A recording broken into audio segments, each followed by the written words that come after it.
YouTube पे मेरी किसी भी वीडियो को सर्च करने के लिए आप YouTube सर्च बार में क्लास के सामने अपनी क्लास लिखें। एक्सरसाइज के सामने जिस एक्सरसाइज का आप क्वेश्चन देखना चाह रहे हैं आप एक्सरसाइज लिखोगे तो आपके सामने उस एक्सरसाइज के तमाम क्वेश्चन आ जाएंगे। इसके बाद आपने जो भी आपकी बुक है, चाहे वो सिंगल जो नेशनल जो करिकुलम है उसका एसेंस ही लिख दें, नेशनल बुक फाउंडेशन किया तो NBF लिख दें, पंजाब बोर्ड किया तो PDB लिख दें, या पंजाब जो करिकुलम जो टेक्स्ट बुक बोर्ड है वो लिख दें, या KPK बोर्ड है, जिस पब्लिशर की भी आपकी बुक है ना आपने इस तरह वो लिखना है। आगे सर नदीम नवर लाजमी तौर पे लिखना है। ये लिखेंगे तो आपके सामने उस एक्सरसाइज के तमाम क्वेश्चन आ जाएंगे। सईद इन्वेस्ट 12,000 इन्वेस्ट कहते हैं उसने कारोबार में लगाए। कितनी अमाउंट? ये जो अमाउंट होती है इसको कहते हैं principal. Eight 8 whole 1/2% per year profit. Profit का जो रेट है ये ना, एक प्रॉफिट का रेट तय हो जाता है कि आपको साल बाद 100 रुपीज़ के ऊपर 8 होल 1/2 का मतलब हाफ होता है ना, इसको हम 8.5 भी लिख सकते हैं, ठीक है ना। ये 0.5 का मतलब 1/2 ही होता है। 1/2 का मतलब भी हाफ होता है और 0.5 का मतलब भी हाफ ही होता है। तो ये 100 रुपीज़ के ऊपर समझे कि 8.5 रुपये उसको प्रॉफिट मिलेगा और उसने टोटल इन्वेस्ट किए हैं 12,000। 100 के ऊपर इतना प्रॉफिट मिलना है। How much would be the amount be after 2 year. ये तो 1 साल का है ना उसका जो प्रॉफिट का रेट है, लेकिन उन्होंने 2 साल के लिए वहाँ पे इन्वेस्ट किए हैं, 2 साल एंड 6 मंथ के लिए। How much would be the amount कितनी हो जाएगी be after 2 and 6 month. 6 month को हम बोल सकते हैं हाफ ईयर, जिसका 0.5 को मैंने बताया ना हाफ कहते हैं। तो इस तरह हम इसको अगर ये 2 मंथ और 2 ईयर और 6 मंथ हो तो इसको हम 2.5 ईयर्स भी लिख सकते हैं, ठीक है ना। 2.5 का मतलब होता है 2.5 और 6 मंथ 2 और आधा साल, 6 मंथ आधा साल ही होता है ना, यानी कि 2.5 साल।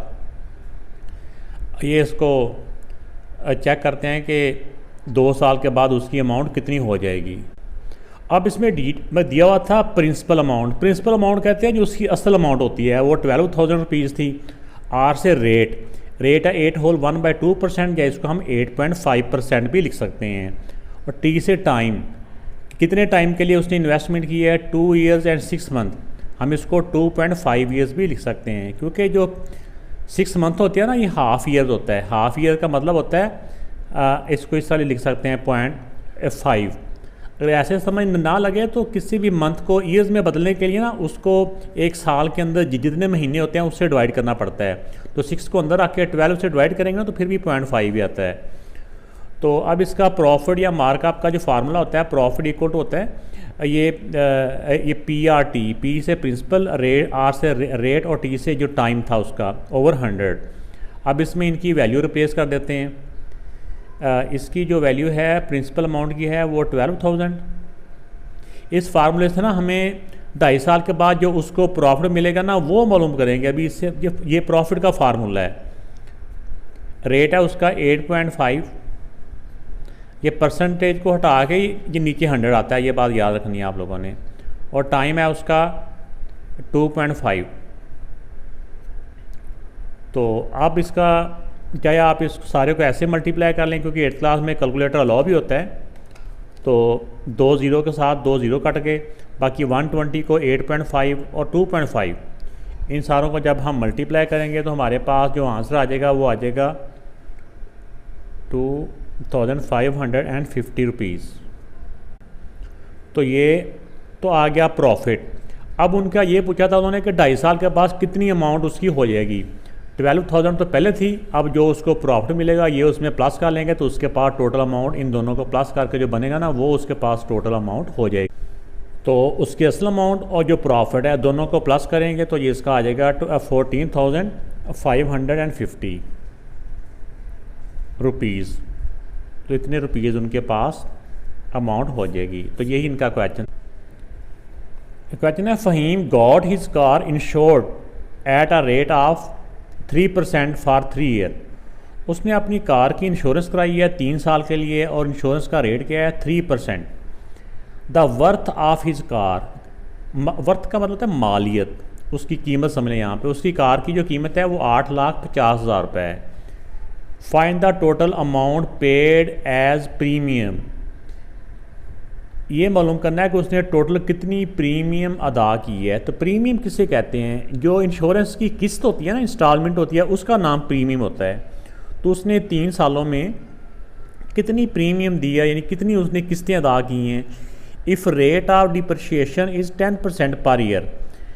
डिप्रिशिएशन इसका मतलब कह लें फरसूदगी क्या होता है, एक वर्ड उर्दू का, लेकिन इसमें कह लें कि जो रेट एक चीज़ होती है ना, एक चीज़ हमने 100 रुपीज़ की ली है, ठीक है ना, वो इन्होंने 10% रेट ऑफ कहा है ना, तो साल के बाद वो चीज़ 100 रुपीज़ की नहीं रहेगी, बल्कि उन्होंने बताया कि वो 10% उसका रेट कम हो जाएगा। कोई चीज़ होती है ना, उसको इस्तेमाल करते रहे हैं तो उसकी रेट वो नई वाली कीमत नहीं रहती, कीमत कम हो जाती है।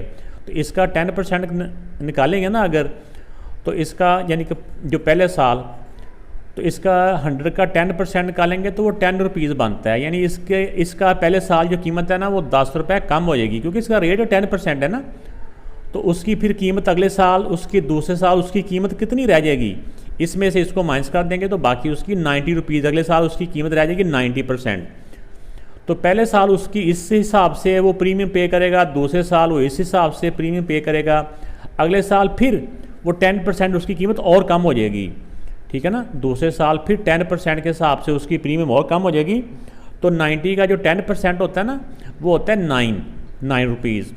तो 90 में से 9 माइनस करेंगे तो उसकी सेकंड ईयर जो उसकी कीमत रह जाएगी ना, वो 90 में से 9 माइनस करें तो 81 रुपीज़ उसकी प्राइस रह जाएगी अगले साल। तो फिर 81 के हिसाब से वो प्रीमियम पे करेगा, जो 3% है ना रेट, इस पे भी 3% जो रेट है उसका इंश्योरेंस का, जो उसने प्रीमियम पे करनी है, वो फिर नई कीमत के हिसाब से उसको वो पे करेगा। तो फिर पहले साल की उसकी प्रीमियम, फिर दूसरे साल की प्रीमियम, फिर तीसरे साल की जो प्रीमियम जो बनेगी ना, उन सारों को प्लस करके तो वो टोटल उसकी प्रीमियम आ जाएगी। तो आइए इस क्वेश्चन को देखते हैं। इसको इस तरह स्टेप बाय स्टेप करना है, तो आप ये 3 स्टेप्स में होगा, क्योंकि 3 साल के लिए उसकी अमाउंट है ना, उसकी जो पॉलिसी है, तो 3 दफ़ा वो सेम स्टेप होने हैं। तो आप लोगों ने स्टेप बाय स्टेप करोगे तो आपको मुश्किल नहीं लगेगी। अब देखें कि कार की जो वर्थ है वो इतनी है, इंश्योरेंस का जो रेट है उसने जो प्रीमियम पे करनी है, या इसमें प्रीमियम रेट लिख लें, वो 3% है। ये 3% किसका होता है? उसकी प्राइस का। और डिप्रिसिएशन जो रेट है वो 10% है। अब फर्स्ट प्रीमियम वो कितनी पे करेगा? उसने प्रीमियम जो पे करनी है वो 3%, यानी कि 3% का मतलब होता है 3/100 ऑफ उसकी जो टोटल प्राइस है वो। 2 ज़ीरो के साथ 2 ज़ीरो काट के, बाकी ये 8,500 को 3 से जब हम मल्टीप्लाई करेंगे तो हमारा आ जाएगा ये 25,500। उसने जो फर्स्ट प्रीमियम पे करनी है ना वो इतनी है। अब आ जाए, ये पहला साल था, जब उसका सेकंड ईयर शुरू हो जाता है, दूसरा साल शुरू होता है, उस वक्त गाड़ी की प्राइस ये नहीं रहती, उसकी जो प्राइस है वो 10% कम हो जाती है, ठीक है ना। तो इसका देख लें कि ये डिप्रिसिएशन कर लें आप, depreciation after 1 year, depreciation after 1 year. अब उसकी जो प्राइस है वो कितनी कम हुई है, डिप्रिसिएशन का रेट उन्होंने क्वेश्चन के अंदर बताया हुआ है कि वो 10% कम होता है। 10% मीन 10/100 मल्टीप्लाई टोटल अमाउंट का। अभी उसकी, क्योंकि पहला साल है, पहले उसकी वैल्यू ये थी, इसी वैल्यू में से वो 10% कम हो जाएगी। 2 ज़ीरो से 2 ज़ीरो काट के, अब बाकी जो वैल्यू बची है ना, ये बच जाएगी। इसको 8,500 को 10 से मल्टीप्लाई करेंगे तो ये 85,000 प्राइस उसकी कम हो गई है। जो पहले प्राइस थी ना 8,50,000, उसमें से इतनी प्राइस कम हो गई है। अब इसकी लिख लें कि नेट वर्थ लिख लें या न्यू वर्थ लिख लें, ठीक है ना। तो उसकी जो पहले प्राइस थी 8,50,000, उसमें से 85,000 कम हो गई है 1 साल के बाद। तब उसकी जो न्यू वर्थ है वो रह जाएगी 7,65,000। अब नेक्स्ट ईयर इस वाली प्राइस के ऊपर उसने प्रीमियम पे करनी है। तो प्रीमियम का रेट था उसका 3%। अब 3% पहले तो क्योंकि उसकी वैल्यू ये थी, इस पर 3% लगा है। अब जो अगला साल जो सेकंड उसकी प्रीमियम है, सेकंड प्रीमियम इसके ऊपर 3% लगेगा। तो अब जो प्रीमियम का रेट है वो 3% यानी 3/100 मल्टीप्लाई जो अब वर्थ है उसकी वो ये है। तो अब 2 ज़ीरो के साथ 2 ज़ीरो काट के बाकी इनको मल्टीप्लाई कर लेते हैं। तो इनको मल्टीप्लाई किया तो बेटा ये आ गया 22,950। ये उसकी सेकंड प्रीमियम है। पहली प्रीमियम हमने ये वाली निकाली थी, दूसरी प्रीमियम ये होगी, क्योंकि हमने एंड पे सारी प्रीमियम तीनों प्रीमियम को प्लस करना है। अब अगले साल उसकी वैल्यू ये नहीं रहेगी, बल्कि अगले साल फिर उसकी वैल्यू है ना वो 10% के हिसाब से कम हो जाएगी, क्योंकि जो उसका रेट बताया हुआ ना डिप्रेशिएशन रेट, वो रेट अप्लाई होगा। अब उसका जो रेट कम होता है, डिप्रेशिएशन जो होती है वो 10% उसका रेट है, 10/100। अभी जो उसकी नेट वर्थ थी ना, जो हमने पिछले साल कम हो गया, उसकी जो प्राइस रहेगी तो वो ये वाली थी 7,65,000।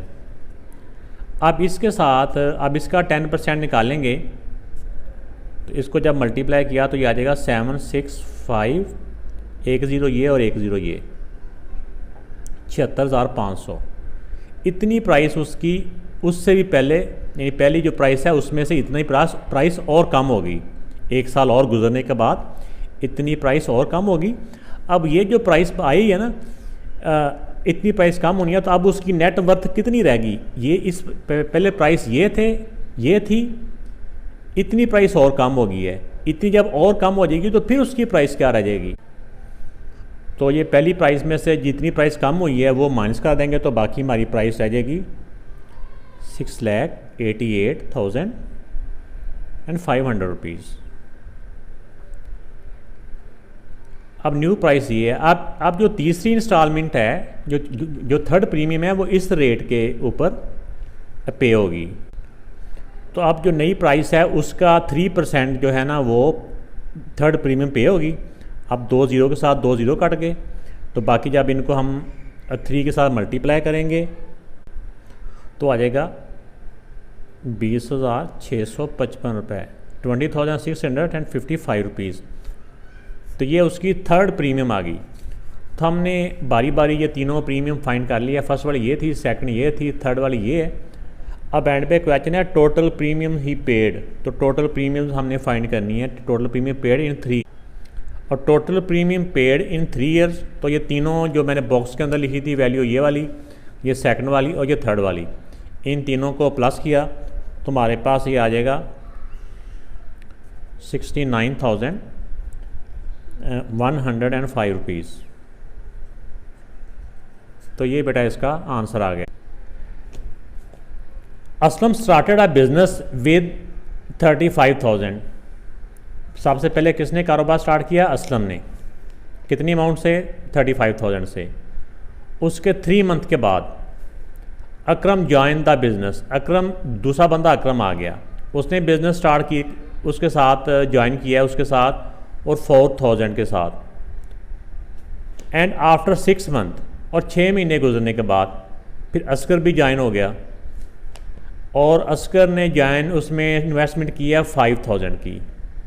At the end of the year, यानी टोटल टाइम कितना है? 1 साल का। 1 साल के अंदर ये सारा उन्होंने बिजनेस किया। They earn a profit of 1,620 rupees. Find the share of each in profit. तो हर एक का जितना शेयर है वो बताना है, और जितनी किसी की अमाउंट होती है या टाइम होता है ना, दोनों के हिसाब से उनमें ये शेयर होता है। तो ये जो पार्टनरशिप के क्वेश्चन है वो वाले मेथड इस पे हमने अप्लाई करेंगे। आइए देखते हैं। अब इस क्वेश्चन में क्योंकि सब की अमाउंट भी डिफरेंट है और सब का जो टाइम है, जो बिज़नेस के लिए उन्होंने टाइम के लिए इन्वेस्टमेंट किया, उसका टाइम भी मुख्तलिफ है। जो असलम है उसने तो स्टार्ट से कारोबार शुरू किया एंड तक, तो इसके जो मंथ है ना, उनके मंथ के साथ इनको मल्टीप्लाई कर देंगे। अकरम ने क्योंकि 3 महीने के बाद काम शुरू किया है, तो पूरे साल के अंदर अगर 3 महीने कम कर दें तो बाकी कितने महीने बचते हैं? बाकी 9 महीने बचते हैं। तो उसने 9 महीने उसकी पार्टनरशिप रही है। और असगर ने 6 महीने के बाद, यानी उसके असलम के कारोबार शुरू करने से 6 महीने के बाद कारोबार शुरू किया है, तो बाकी भी साल के अंदर 6 महीने बाकी रह जाते हैं, तो उसको 6 से मल्टीप्लाई कर देंगे। ये 6 है। अब यहाँ पे हम 2 तरह से कैंसलेशन कर सकते हैं। या तो इनको पहले मल्टीप्लाई कर लें, ठीक है ना, मल्टीप्लाई कर लेंगे फिर भी ठीक है, या फिर ये समझो एक वैल्यू है, ये वाली एक वैल्यू है, ये दूसरी है, ये तीसरी है। हम इसमें देखें 3 ज़ीरो के साथ 3 ज़ीरो, सब में 3 ज़ीरो तो है ना कम से कम, तो ये 3 ज़ीरो सब के हम कट कर सकते हैं। एक बात ये होगी। दूसरा अगर हम देखें ये 12 है, ये 9 है, ये 6 है, तो ये भी 3 के टेबल से कट हो रहे हैं सारे, तो इसको हम 3 के टेबल से कट कर लेते हैं। 3 4 दा, 3 3 दा और 3 2 दा। अब जो नंबर बच गया ना उनको अब मल्टीप्लाई कर लें इनको। 35 को जब हम 4 के साथ मल्टीप्लाई करेंगे तो ये आ जाएगा 140। वैसे तो ये मज़ीद भी कैंसिलेशन हो रही है, लेकिन पहले हम इसको ना थोड़ा सा कर लें ताकि आपके लिए थोड़ा सा और आसानी रह जाएगी। जैसे ये 4 है, ये 4 है, ये 2 है, ये भी 2 के टेबल से कट हो रहे हैं। हम इनको 2 के टेबल से कट कर सकते हैं। अगर यहाँ पे भी आपको समझ आ रही है ना, इनको आपस में नहीं कटिंग करनी, एक वैल्यू इसमें से हो, एक इसमें से हो, एक इसमें से हो, तो ऐसे भी हम इनकी कटिंग कर सकते हैं। तो ये इसको यही कर लेते हैं। 2 से 2 2 दा, ये भी 2 2 दा, ये 2 1 दा। ये 2 से इसलिए किया कि ये 2 से कट हो रहा था, लेकिन ये 4 से हो रहा था, लेकिन हमने इसको 2 2 से कर लिया। अब इनको कर लो। 35 को 2 से मल्टीप्लाई करेंगे तो बेटा ये आ जाएगा 70। यहाँ 2 और 3 बच गया, इनका आ जाएगा 6 और इसका 5 1 दा 5। अब ये इनकी रेशो आ गई है, तो अगला होता है सम ऑफ रेशो। तो इन तीनों रेशो को प्लस किया तो ये आ जाता है 81। अब हमने जिसकी रेशो है ना उसी रेशो, यानी कि जिसकी जितनी रेशो है उसी के हिसाब से हमने उनका प्रॉफिट उनमें डिवाइड करना है। अब शेयर ऑफ असलम, सबका शेयर इसमें, या शेयर ऑफ असलम या प्रॉफिट ऑफ असलम ऐसे करके लिख लें। अब इसमें जो पहली बात होती है कि जिसका नाम है ना उसके सामने एक तो उसकी रेशो, अकरम के सामने अकरम की रेशो और असगर के सामने असगर की रेशो। इनको डिवाइड करना होता है सारों को सम ऑफ रेशो के साथ, सबको ही, और सबको मल्टीप्लाई करना होता है टोटल अमाउंट जो इनमें डिवाइड करनी है। ये अमाउंट इन सब में डिवाइड करनी है। तो अब इसमें देखें कि जो कैंसिलेशन हो रही है ये 81 के साथ, ये 81 1 दा, 81 2 दा, 162, ये 0 का 0। ये अमाउंट, ये वाली दोनों वैल्यू सेम होती हैं। ऊपर सब की रेशो, जिसकी भी वैल्यू मालूम करनी है ऊपर उसकी रेशो आ जाती है, जो रेशो ऊपर हमने मालूम की होती है। अब इनको मल्टीप्लाई किया तो 1400, ये भी ऐसे ही 20, 6 2 दा 12, 120, ये भी 20। तो ये इन सब को जब सेम टेबल के साथ हमने कैंसिलेशन की तो इनको मल्टीप्लाई करने से ये आ गया, इनको मल्टीप्लाई किया ये आ गया, इनको मल्टीप्लाई किया ये आ गया, तो ये सब का प्रॉफिट में शेयर आ गया। तो इस सारे शेयर को जब हम प्लस करेंगे ना, ये करना नहीं है वैसे आपको बता रहा हूँ, इन तीनों अमाउंट को प्लस करो तो ये वही अमाउंट है जो हमने सब में डिवाइड की है, 1620 रुपये। तो ये 1620 रुपये हमने उनकी अमाउंट और उनके टाइम के हिसाब से उनका ये हिस्सा बना है। ये क्वेश्चन है, Asgar Ali died leaving assets worth, इतनी वर्थ छोड़ के वो डाइड हो गया, यानी अल्लाह को प्यारा हो गया। एसेट कहते हैं जायदाद को, प्रॉपर्टी को, चाहे वो किसी भी शक्ल में हो, पैसों की शक्ल में हो या कोई और प्लॉट हो, घर हो, गाड़ी हो, जो चीज़ें भी हो, बैंक बैलेंस हो, उनको एसेट बोलते हैं। इतनी वो जायदाद छोड़ गई, यानी उन्होंने सब के ना पैसे बना लिए, ये बन गए। तो उसके जो फ्यूनरल एक्सपेंसेस वर, यानी उसके जो कफन दफन के जो खर्चा आया है वो ये आया है। ही हैड टू पे 50,000 एज डेबिट, इतना उसका कर्ज था जो कि उसने कर्ज पे करना था, इतने उसके फ्यूनरल पे, उसके कफन दफन पे ये खर्च हो गए। अब इसका तरीका ये होता है कि जो बंदा कोई प्रॉपर्टी छोड़ के अल्लाह को प्यारा होता है ना, तो उस अमाउंट में से सबसे पहले उसका जो कफन दफन पे खर्चा आया वो माइनस करते हैं, और साथ ही उसकी जो उसने कोई कर्जा देना होता है ना, पहले वो माइनस करते हैं। वो माइनस करने के बाद उसकी प्रॉपर्टी जो होती है ना, उसके बाकी रिश्तेदारों में जो भी इस्लाम के मुताबिक असूल है, ये वाले असूल किसी ने नहीं बनाए हुए, ये कुरान मजीद में है, तो उसके मुताबिक उनको डिवाइड करनी होती है। आइए पहले टोटल अमाउंट में से ये वाले खर्चा माइनस करते हैं, बाद में उसकी विडो का और उसके बच्चों का शेयर मालूम करते हैं। उसके जो टोटल एसेट्स हैं, एसेट भी कह सकते हैं, यहाँ पे इनहेरिटेंस भी कह सकते हैं, अमाउंट भी कह सकते हैं, जो मर्जी कह लें। उसके जो फ्यूनरल के एक्सपेंस ये हैं और उसका जो डेबिट ये है, तो इस टोटल अमाउंट में से इनको माइनस करके दे लेंगे कि उसके पास रिमेनिंग अमाउंट कितनी बच गई है, या रिमेनिंग एसेट कितने बच। इसमें से इनको माइनस किया तो बाकी बच गया उसके पास 6 लाख बाकी है। अब 6 लाख में अब इसके बाद वो बात कर रहा है कि उसकी एक विडो है।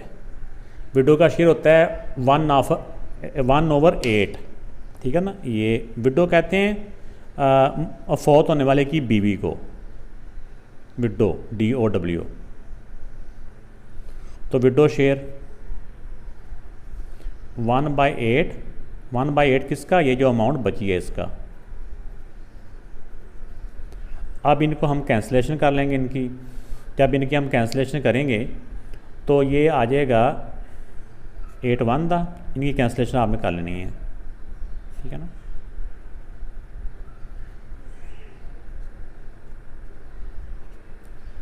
$75,000 उसकी बीवी का हिस्सा आ गया। अब जब बीवी का शेयर जब निकालना होता है ना, बीवी का शेयर माइनस करने के बाद बच्चों का शेयर निकालना होता है, यानी उसमें फिर रिमेनिंग अमाउंट, पहले अमाउंट इतनी बच गई थी ना, इसमें से बीवी का ये हिस्सा आ गया, फिर उसके बाद फिर रिमेनिंग एसेट मालूम कर लेने एक दफ़ा। तो 6 लाख में से 75,000 माइनस करेंगे तो बाकी रह जाएगा 5,25,000 रुपये। तो ये अब उनका एक बेटा है और एक बेटी है, उनमें डिवाइड करना है। तो जो बेटा होता है ना और एक बेटी, डॉटर, तो कुरान पाक के असूल के मुताबिक बेटे को अगर एक हिस्सा मिलता है तो बेटे को उसका डबल मिलता है। ठीक हो गया। ये सन के नीचे 2 लिख लें और डॉटर के नीचे 1 लिख लें। अब इनकी रेशो को प्लस कर लें। तो इनकी रेशो को प्लस किया, 2 + 1 3 हो गया। अब शेयर ऑफ सन, यानी शेयर उसके सन का, उसके बेटे का जो हिस्सा, बेटे की रेशो और डॉटर की रेशो डिवाइड करना होता है हमेशा सम ऑफ रेशो से, और इनको मल्टीप्लाई करना होता है टोटल, वो वाली टोटल अमाउंट जो इनमें डिवाइड करनी है, वो ये है 5,25,000। 5,25,000, इसकी भी 5,25,000। इनकी अब हम कैंसिलेशन कर लेंगे। इनको 3 के साथ डिवाइड करेंगे तो ये आ जाएगा ये, इसको भी जाने ये भी सेम है, वो भी सेम है, इनको भी डिवाइड करेंगे तो ये, इसको तो 1 के साथ मल्टीप्लाई करेंगे तो यही आ जाएगा 1,75,000 रुपये, ठीक है ना। ये आ जाएगा बेटी का हिस्सा, और इसको 2 से मल्टीप्लाई करेंगे तो जब 2 से मल्टीप्लाई करेंगे तो ये आ जाएगा 3,50,000। तो ये इन सब के शेयर आ चुके हैं, सब के हिस्से आ चुके हैं। तो इसमें आपने दे लिया कि ये उसके बेटे का हिस्सा आ गया, ये उसकी बेटी का हिस्सा आ गया, और ये उसके जो बीवी थी, विडो है, उसका हिस्सा आ गया, ठीक है ना। तो ये टोटल अमाउंट थी। क्वेश्चन कैसा लगा, समझ में उम्मीद है कि आ गया हो गया। कमेंट्स में ज़रूर बताइएगा। अपना ख्याल रखिएगा। अल्लाह हाफिज़।